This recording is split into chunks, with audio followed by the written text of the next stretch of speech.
April 6, 2026 இன்றைய நாளுக்கான இறைவார்த்தை.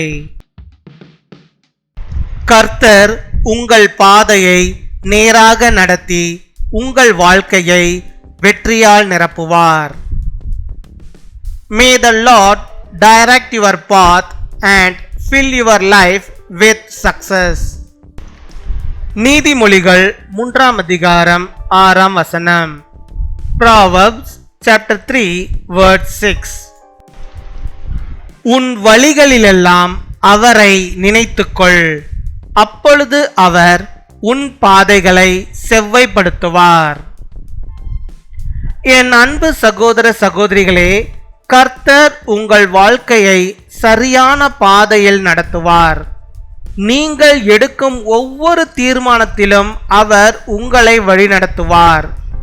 குழப்பமான நிலைகளில் தெளிவை அளிப்பார். தடைப்பட்ட கதவுகளை திறந்து உங்கள் முன்னால் நல்ல வழிகளை ஏற்படுத்துவார். நீங்கள் செல்ல வேண்டிய இடத்திற்கு அவர் உங்களை பாதுகாப்பாக கொண்டு செல்வார். In all your ways acknowledge him and he will make your path straight.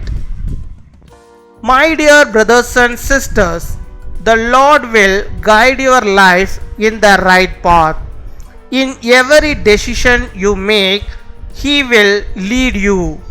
He will give clarity in confusion situations. He will open closed doors and make good ways before you. He will safely lead you to the place you are meant to be. பின்வரும் ஜெபத்தை நாம் யாவரும் சேர்ந்து சொல்வோம். அன்பான பரலோக தந்தையே, எங்கள் கண்ணீரை துடைத்து எங்கள் இருதயங்களை சந்தோஷத்தால் நிரப்பும். எங்கள் துக்கத்தை மகிழ்ச்சியாக மாற்றும். உடைந்த மனங்களை சுகப்படுத்தி புதிய நம்பிக்கையையும் சமாதானத்தையும் அருளும். இயேசுவின் நாமத்தில் ஜெபிக்கிறோம். ஆமேன்.